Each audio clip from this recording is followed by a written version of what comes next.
வணக்கம் மக்களே. இந்த வீடியோவில் நம்ம என்ன செய்தி பார்க்க போகிறோம்னா, உயிரை கொடுத்த புற்றுநோய் பழம்பெரும் நடிகை உயிரிழந்து போனாங்க. பிரபலங்கள் பார்த்தீங்கன்னா இரங்கல் தெரிவிச்சிட்டு வராங்க. வாங்க என்ன தகவல் என்ன செய்தின்னு இந்த வீடியோவில் விரிவாக பார்க்கலாம். அதுக்கு முன்னாடி நம்ம சேனலை சப்ஸ்கிரைப் பண்ணாதவங்கெல்லாம் சப்ஸ்கிரைப் பண்ணிக்கோங்க. பெல் பட்டன் சிம்பல் அமைக்கி நம்ம சேனலோட நோட்டிஃபிகேஷனை எனபிள் பண்ணிக்கோங்க. நாங்கள் போடுற வீடியோ எல்லாமே உங்களுக்கு உடனுக்குடனே வந்து சேரும். வாங்க என்ன தகவல்னு இந்த வீடியோவில் விரிவாக பார்க்கலாம். பழம்பெரும் நடிகை கவியூர் பொன்னம்மா உடல்நலக் குறைவின் காரணமாக உயிரிழந்து போயிருக்காங்க. இவருக்கு வயது 80. கடந்த சில நாட்களாகவே மருத்துவமனையில் சிகிச்சை பெற்று வந்த அவங்க இன்று உயிரிழந்து போயிருக்காங்க.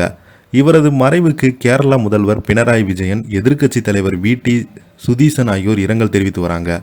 நாடக கலைஞரான கவியூர் பொன்னம்மா 1960ஆம் ஆண்டு சினிமாவில் நடிகையாக அறிமுகமாகியிருந்தாங்க.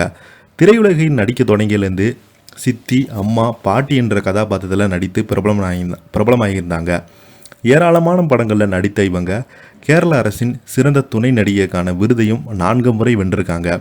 மலையாளத்தில் மட்டுமல்லாமல் தமிழில் கமலஹாசன் நடித்த சத்யா படத்தில் அமலாவின் சேச்சியாக நடித்திருந்தாங்க. இவங்க படங்கள் மட்டுமல்லாமல் சீரியலில் நடிச்சிருக்காங்க.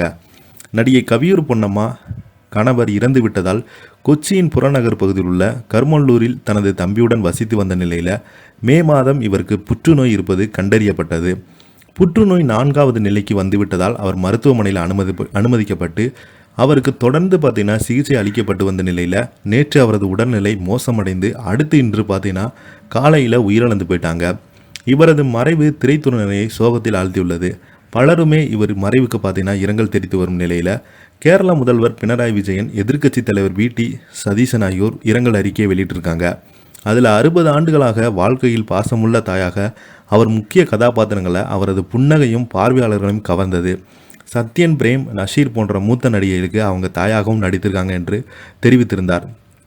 அவரது உடல் பொதுமக்கள் மற்றும் திரைப்பிரபலங்கள் அஞ்சலிக்காக களமேசேரி முனிபிசில் டவுன்ஹாலில் வைக்கப்படும் அலுவலகம் உள்ள வீட்டில் வைக்கப்பட்டுள்ளது. இதைத் தொடர்ந்து இறுதிச் சடங்குகள் நாளை காலை 9 மணி முதல் மதியம் 12 மணி வரை நடைபெறும் என்று, பின் அவரது வீட்டில் தகனம் செய்யப்படும் என்று அவரது குடும்பத்தினர்கள் தெரிவித்திருக்காங்க.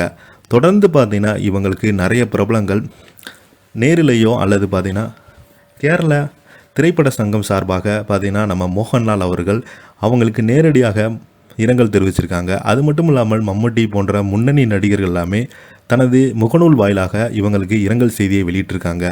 இதை பற்றி நீங்கள் என்ன நினைக்கிறீங்க? கீழே உள்ள கமெண்ட் பாக்ஸில் மறக்காமல் பதிவிடுங்க. இந்த வீடியோ உங்களுக்கு பிடிச்சிருந்தால் லைக் பண்ணுங்கள், ஷேர் பண்ணுங்கள், கமெண்ட் பண்ணுங்கள். அப்போ தான் நாங்கள் போடுற வீடியோ எல்லாமே உங்களுக்கு உடனுக்குடனே வந்து சேரும். நன்றி, வணக்கம்.